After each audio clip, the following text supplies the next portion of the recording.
Imagine waking up tomorrow to discover a Trump executive order threatens to expel citizens from not one, but 10 countries. A move so explosive it could redraw global power maps.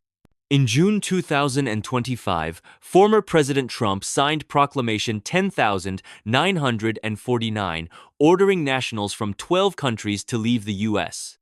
and imposing partial bans on 7 more, citing national security but triggering a global uproar. This is more than politics, it's humanitarian catastrophe in motion, with millions of travelers, students, business people, and even diaspora families suddenly facing forced exile. Economically, the stakes are staggering. International spending in the U.S. reached $2.9 trillion in 2024, supporting about 15 million jobs. Deporting tens of thousands could cost the U.S. billions and unravel fragile diplomatic relations. So, what happens when global politics becomes personal and entirely unpredictable? Number 10, Sudan. With a population of 45 million and a GDP of roughly 30 billion, is mired in conflict and economic collapse. Yet, this country is now in the crosshairs of Trump's travel order, despite only 427 visas issued in 2023. The proclamation cites Sudan's chronic civil unrest, inflation, and inadequate passport systems. Visa overstay rates were reported to exceed 26%, making the U.S. consider it a threat to national and public safety. Sudanese students, refugees, and professionals now face forced exits or sudden visa cancellations. Families with green card aspirants are left in limbo. Imagine having your American dream torn apart overnight. With tensions already raging inside Sudan, this order risks fueling animosity and distrust. The expulsion won't just affect migrants, it may reverse fragile peace efforts and deepen anti-American sentiment across Africa. What no one is telling you, this could be the spark for a much deeper backlash. Number 9, Somalia. Home to around 16 million people and a 7 billion GDPs, officially described as a terrorist safe haven by U.S. authorities. It issued just 196 visas in 2023, making its inclusion all the more controversial. The proclamation flames the idea that Somalia lacks adequate passport vetting, ID systems, and central authority, making it a risk. But with very few visas granted, is this really about security or symbolism? Somalis fleeing famine, conflict, or seeking education are now trapped or being removed. Meanwhile, diaspora communities across the U.S. feel targeted, triggering protests and legal action. This signals a disturbing message. Anyone from a struggling or contested nation could be next, especially if the U.S. labels them a security threat or worse, unworthy of compassion. Number 8. Libya, with population of 7 million and 40 billion GDP, is constantly in flux due to civil war and fragile governance. Only 30 U.S. visas were issued in 2023, yet Libya is part of the full expulsion list.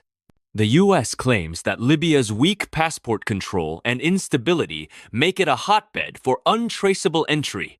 But is it being unfairly grouped with real terror threats, or is this geopolitical optics gone wrong? Libyan students studying in the U.S., medical doctors, and business travelers are now thrown into uncertainty, issued notices to leave or barred from re-entering, their future up in the air. Are we punishing a nation because it's vulnerable? This move sends a chilling message. Humanitarian need no longer matters. National security is now the ultimate trump card. Number 7, Iran. A nation of 83 million, with a 250 billion economy and over 0 visas issued in 2023, this one hits differently. Trump explicitly cites Iran's sponsorship of terrorism and data-sharing failures as reasons for exclusion. But critics say this is picking a target for political theater. Scholarships revoked, families divided, journalists thrown out, Iranian Americans and students are paying the price. And unlike smaller nations, Iran has the diplomatic influence to respond hard. Removing Iranians from America feels like declaring economic and cultural war. With tensions already high, this could ripple across the Middle East, even drag allies into the fray. Number 6. Eritrea, often called the North Korea of Africa, is home to about 6 million people with a weak GDP of just 3 billion. It's ruled by a single-party regime with some of the harshest policies on earth hand, yet nearly 723 visas were granted by the US in 2023. Why? Family reunification and humanitarian needs. The administration cited inadequate criminal record transparency, refusal to accept deportees, and chronic visa overstays. Eritrea doesn't cooperate with U.S. immigration enforcement, which Trump calls a national security gap. This order doesn't just affect migrants, it breaks apart Eritrean families already torn by dictatorship and war. Students with F1 visas, people seeking asylum, and even medical workers are now blocked or being deported. What happens when we start punishing people for their government's actions? Eritrea's citizens are fleeing tyranny, and now they're being punished again. This decision isn't just controversial, it's morally combustible. Number 5. Haiti. With a population of 11 million and a fragile GDP of around 20 billion, Haiti is already in economic chaos. Inflation hovered between 25% and 30% in 2023, and political violence remains rampant.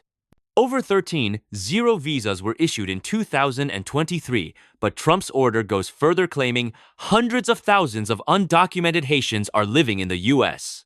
Critics argue this is a gross exaggeration with racial undertones. For many Haitians, the U.S. is the only lifeline left. Deportation often means returning to violence, homelessness, or famine. Legal advocates have called this order a death sentence masquerading as policy.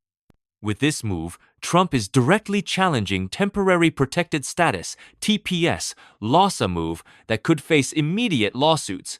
But for many Haitians, it's already too late. Their fates have been sealed by a signature. And that's just the beginning. Number 4. Equatorial Guinea had only 1.6 million people, but an outsized GDP of 9 billion thanks mostly to oil. Yet, despite its wealth, the country has severe governance failures, corruption, and systemic dysfunction. According to U.S. officials, Equatorial Guinea cannot guarantee passport authenticity, with reports of forged documents and non-traceable travelers. Fewer than 0 visas were issued in 2023, but that's not the point, it's about credibility. Trump's order designates the country as a security sieve where vetting is nearly impossible. The ban now affects students, diplomats, and professionals, with some denied boarding on U.S.-bound flights. Is this really about security, or is it about sending a message to African states to fall in line with U.S. immigration standards or face isolation? Because in Trump's America, there are no neutral bystanders. Number 3. Republic of the Congo. With just 5.5 million people and a GDP of 10 billion, the Republic of the Congo isn't typically seen as a U.S. flashpoint. Only 200 visas were granted in 2023, but they were enough to put Congo on Trump's radar. Trump's team claims the country has systemic failures in tracking visa overstays, weak border enforcement, and nearly zero cooperation with U.S. deportation efforts. Families of Congolese engineers, oil workers, and missionaries are already reporting cancellations and ICE detentions. The scale may be small, but the emotional toll is massive. With such low numbers, critics argue this is a symbolic scapegoat, not a policy rooted in risk. But in this new order, symbols matter more than substance. And now we reach the final 2. Number 2, Chad, home to 16 million people and has a GDP of around 11 billion, heavily dependent on foreign aid. It's cited as having one of the highest visa overstay rates among African nations, nearly 50%. The administration says Chad lacks reliable records, uses outdated biometric systems, and offers little help tracking overstays or criminal records. In short, a black hole for vetting. Chadian communities in states like Texas, Minnesota, and Georgia are already reporting detentions and unexpected removals.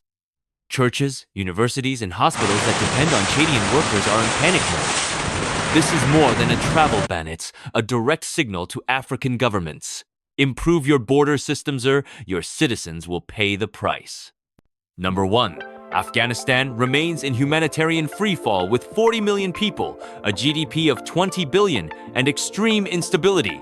Since the Taliban's return, vetting systems have essentially collapsed. The US issued 164 visas to Afghans between May 2024 and April 2025. Many were refugees, students, and special immigrant visa holders. Trump's order effectively cancels this goodwill overnight. These are the very people the US once promised safety interpreters, aid workers, teachers. Now they're being told to leave. Even veterans groups have condemned the order as a betrayal of America's word. Afghanistan's inclusion hits harder than any other. It's not just controversial, it's potentially catastrophic, especially for families already resettled and now facing deportation. Is this how America treats its allies? That's the heart of Trump's 2025 Order 10 countries, tens of thousands of lives, and a message to the world. If your nation's unstable, your people are not welcome here. But what's the real cost? We're talking about billions in lost tourism, tens of thousands of jobs cut, and deepening diplomatic rifts. What begins as a security order might trigger a global backlash across trade, migration, and diplomacy. So the question is, will this make America safer or more isolated than ever before? Is this a step towards stronger borders? Or the start of a humanitarian crisis no one's ready to face? Let us know in the comments. And hit subscribe because the fallout of this executive order is only beginning.